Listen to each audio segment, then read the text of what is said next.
आप सभी का और आप सबके लिए आज मैं वापस से वेरी आईएमपी क्वेश्चन लेकर आया हूँ। ये जस्ट अभी एग्ज़ाम हुई थी उसका पेपर है, जस्ट अभी 5 दिन पहले, ठीक है। पीएटी का पेपर है ये, ठीक है। पहला क्वेश्चन आपके सामने लिखा हुआ है, उत्तक संवर्धन तकनीक द्वारा रोगग्रस्त पौधों से बीजाणु मुक्त स्वस्थ पौधों प्राप्त करने के लिए रोगग्रस्त पौधों का कौन सा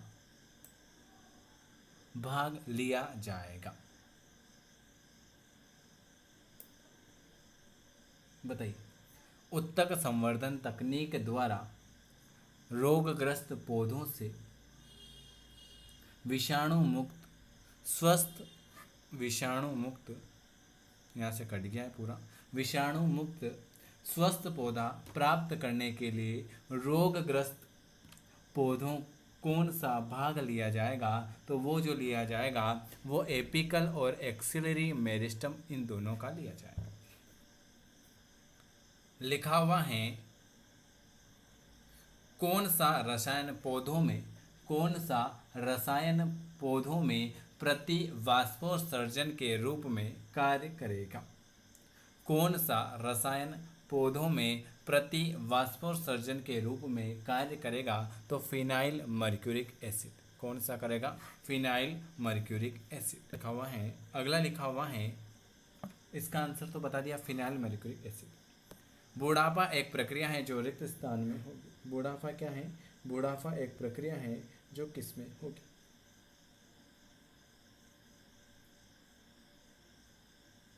तो बुढ़ापा एक प्रक्रिया है जो जीवित शरीर, जीवित में ही तो बुढ़ापा आएगा। अगला, उत्तक संवर्धन ये बता दिया। बायोगैस का प्रमुख ईंधन, बायोगैस का प्रमुख घटक या प्रमुख ईंधन कौन सा है? बायोगैस का, ये तो मैंने बता रखा था आपको, बायोगैस का CH4। CH4।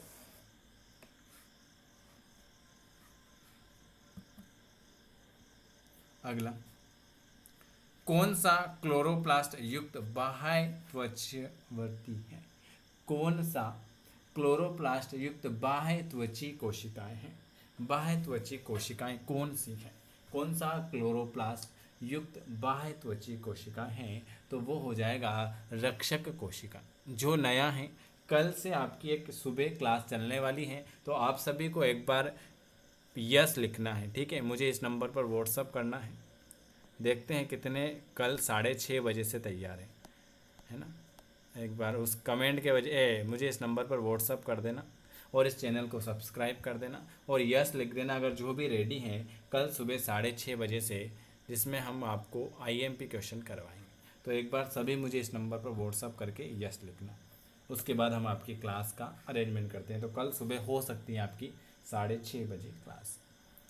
Very very good. अगला क्वेश्चन, अधिकतम बायोमास और परिवर्तनशील जीव, अधिकतम बायोमास और परिवर्तनशील जीव रिक्त स्थान में पाए जाएंगे। किस में पाए जाएंगे?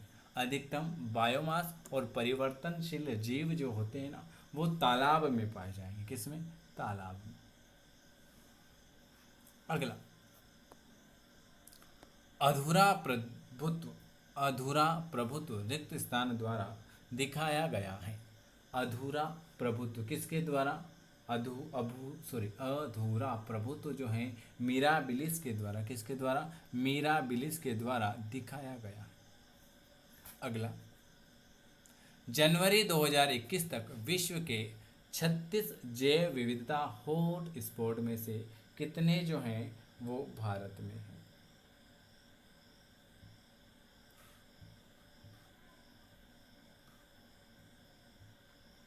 बताइए। जनवरी 2021 तक विश्व के 36 जैव विविधता हॉट स्पॉट कितने भारत में हैं? तो 4 हॉट स्पॉट जो हैं ये भारत में हैं। एंटर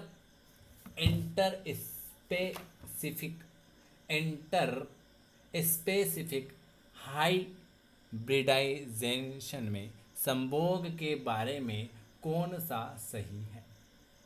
इनमें से कोई नहीं। दो अलग अलग संबंधी प्रजातियां समान पूर्वज के बिना एक ही नस्ल के प्रणाली या श्रेष्ठ नर और मादा की विभिन्न नस्लें।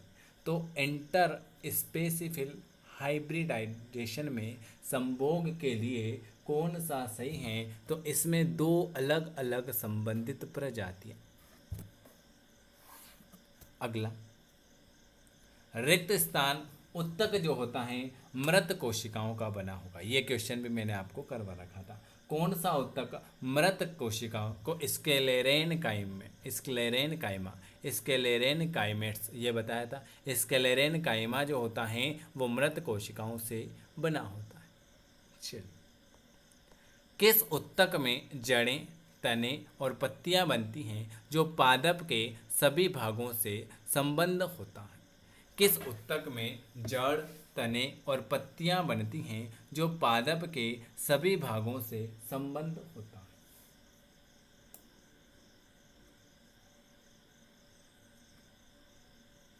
वेरी गुड, जाइलम आ जाएगा, जाइलम। समान जीनोटाइप वाले पौधों से प्राप्त प्रजनन को आप क्या कहते हो? समान जीनोटाइप वाले पौधों से प्राप्त प्रजनन को आप क्या कहते हो?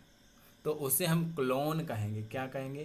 क्लोन कहेंगे। समान जीनोटाइप वाले पौधों से पादप प्रजनन को हम क्या कहेंगे? उसे हम कहते हैं क्लोन कहेंगे। ये क्वेश्चन भी मैंने आपको बता रखा था। अगला, दूर के स्थान पर, दूर के स्थान पर कैंसर कैंसर कोशिकाओं के फैलने को आप क्या कहते हो? दूर के स्थानों पर कैंसर कोशिकाओं के फैलने को आप क्या कहते हो? उसे हम उपापचय कहेंगे। अगला, भ्रूणोद्भव के संबंध में कौन सा कथन सही है? भ्रूणोद्भव के संबंध में कौन सा कथन सही है? बच्चों के जीवित रहने की संभावना डिम्ब ग्रथि जीवों बजाय सजीव प्रजनक जीवों में अधिक होती है। पुष्पीय पौधों में बीजांड के अंदर युग्मज बनता है। तो भ्रूण बध के संबंध में कौन सा कथन सही है? तो दोनों, पहला और दूसरा, ये दोनों आपके सही हो जाए। अगला, परिधीय तंत्रिका किससे बना होता है? परिधीय तंत्रिका जो होता है वो किससे बना हो? परिधीय तंत्रिका जो होता है वो किससे बना होता है? वेरी गुड सर, परिधीय तंत्रिका जो होता है वो कपास की कपास तंत्रिका और मेरु तंत्रिका से बना हो। कपास तंत्रिका और मेरु तंत्रिका से बना हो।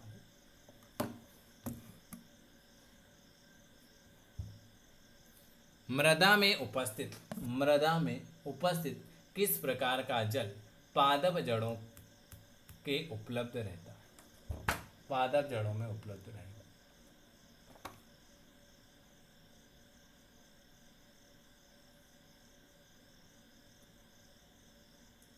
वेरी वेरी गुड, बिल्कुल।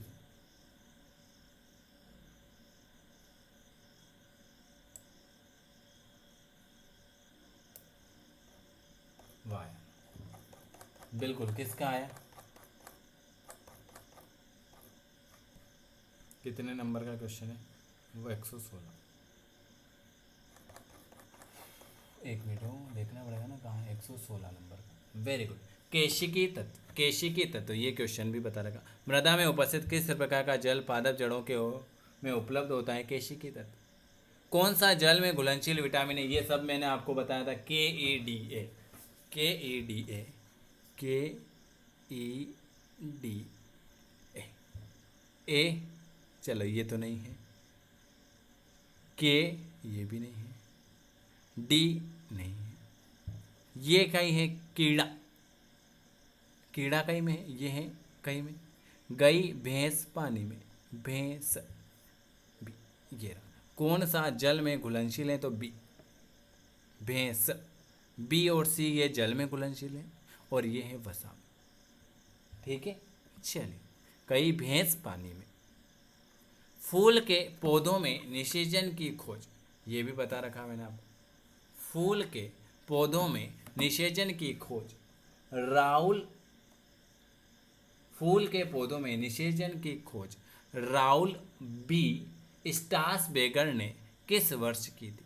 तो आप सभी को पता है कि 1884 में की थी।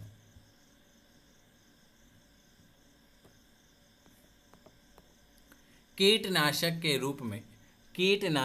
रूप में डीडीटी का प्रमुख दोष यह है कि कीटनाशक के रूप में डीडीटी का प्रमुख दोष यह है कि यह जो होता है यह प्रकृति में आसानी से और तेजी से खराब नहीं होता। ये दोष है। फूलों के पौधों में निषेचन की खोज किसके द्वारा 1884 में की गई थी? फूलों के पौधों में निषेचन की खोज जो की थी रॉबर्ट बी स्ट्रासबर्गर ने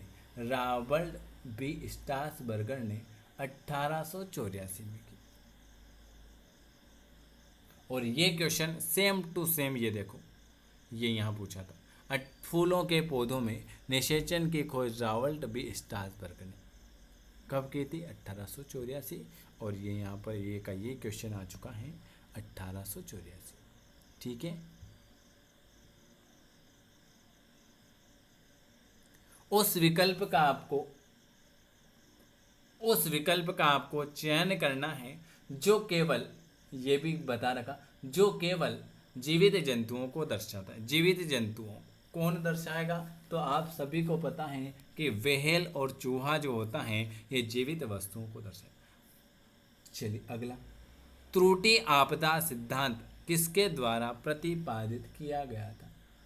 त्रुटि आपदा सिद्धांत किसके द्वारा प्रतिपादित किया गया था? तो ये जो किया गया था ये आर्गन के द्वारा किया गया था, आर्गन के द्वारा। आप कहते हो सर ऐसे क्वेश्चन नहीं आते, देख लो ये जीन बताया था। जीन शब्द किसने दिया था बताओ? जीन, ये क्वेश्चन तो आप सभी को पता है कि सर जीन जो होता है ये जोहान्सबर्गन ने दिया था, जोहानसन ने दिया था जीन शब्द, ये बताया मैंने। ये क्वेश्चन भी आपको बताया, शुद्ध जल का जल विभव और परासरण विभव क्रमशः कितना होगा? तो शुद्ध जल का जल विभव 0 होगा और परासरण का भी 0 होगा। ये दोनों भाई भाई, एक दिल के दो दोस्त। ओजोन परत में कमी या ओजोन परत में छेद, ओजोन परत में कमी या ओजोन परत में छेद रिक्त स्थान किस में पाया जाएगा? तो ओजोन परत में कमी या ओजोन परत में छेद जो होता है वो दक्षिणी ध्रुव में पाया जाएगा।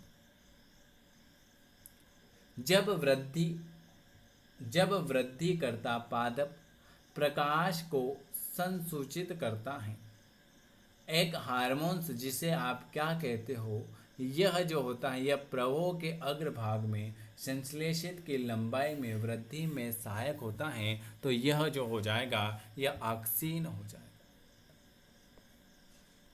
कौन सा एक जीव जंतु है? कौन सा एक जीव जंतु?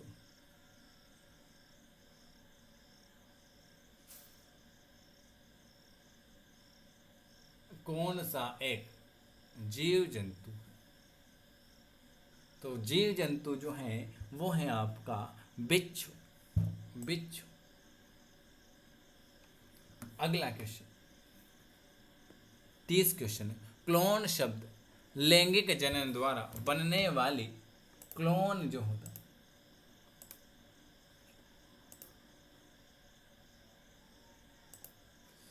कहाँ चला गया क्वेश्चन पेपर?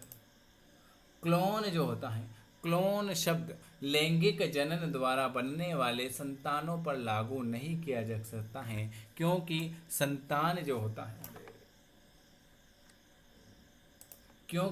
संतान के पास माता पिता के डीएनए की सटीक प्रतियां नहीं होती। ये मैंने आज आपको 30 क्वेश्चन कराए हैं। वीडियो अच्छा लगे तो लाइक शेयर सब्सक्राइब कर सकते हैं। हो सकता है तो कल आपकी मैराथन क्लास हो सकती है सुबह 6:30 बजे, अगर आपने ज़्यादा से ज़्यादा इस वीडियो को शेयर किया तो। ठीक है, और जो आना चाहते हैं वो मुझे, मैंने नंबर दिया उस पर एक बार यस लिख देना, तो मैं देखूँगा अगर ज़्यादा कमेंट होंगे तो आपकी कल मैराथन क्लास ले ली जाएगी। वीडियो देखने के लिए आप सभी का धन्यवाद।